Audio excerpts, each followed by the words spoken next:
Hi team, welcome back to the next episode of Next Shift Mastery, the series that teaches you to level up clinically shift by shift.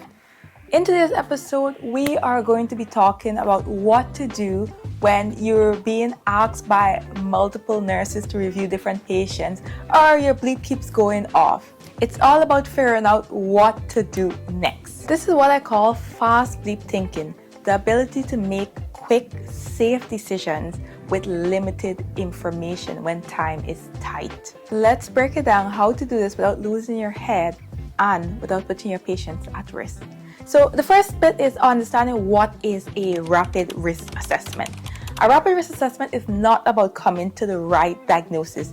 In that moment, it's making the decision who needs your attention first and who can wait. Think of it like triaging your own bleep list. Not everyone's an emergency, even though they may feel like one. What I find particularly useful is using this 3-question mental model. Question 1, is the patient sick or not? And this can be easily determined by end of bedogram, where how do the patients look? Do they look like if they're unwell? Are they sat up? Are they speaking? Are they slumped over? That gives you a lot of information without even getting directly involved with this patient. It tells you if they can wait or not. It's something that I do regularly in the triage room when a nurse brings a patient to my attention.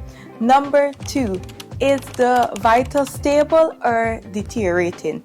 Of course, newly deteriorating vitals are always concerning. If a patient has a baseline blood pressure of 96 and their blood pressure is currently 90 systolic, I'm not going to get concerned. Versus if a patient had a blood pressure of 150 systolic 2 hours ago and now their blood pressure is 90, that's a new change, and that makes me a bit anxious to try to figure out right away what's going on.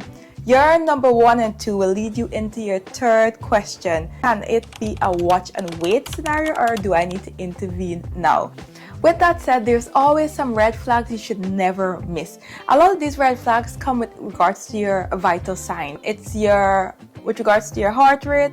Anytime there's a tachycardia or a bradycardia, that's concerning. With regards to your blood pressure, if your systolic is less than 90 or a systolic greater than 200 with symptoms of end organ damage, of course, that's going to be concerning.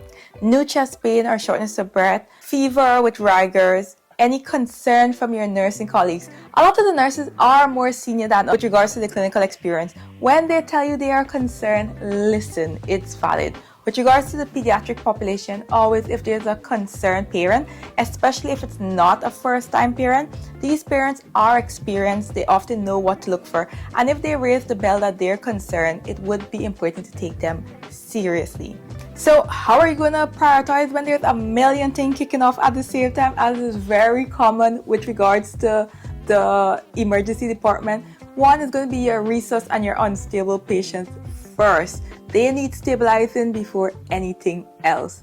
2 are going to be your red flags and your quickly deteriorating patients. Sometimes when these things are happening simultaneous, it's knowing that, hey, I do not have the capacity to handle all of this at the same time, and you need to alert when in charge that you need more help, or you need to delegate or someone to completely take over that care, because there's only so much that you can do in such a situation where you have multiple sick patients at the same time. 3, your clinical decisions. So pain control, fluid. This can come after you have stabilized the very sick and the very unwell.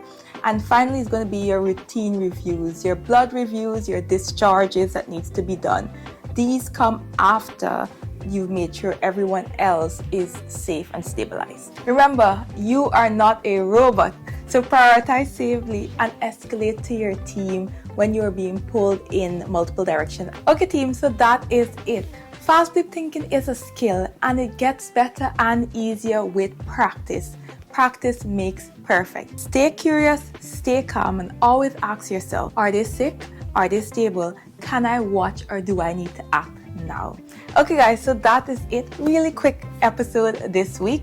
Let me know in the comment if you've ever experienced a scenario like this and how you go about dealing with the mental load of being pulled in multiple directions by different people who all have expectation of you and they want everything done now.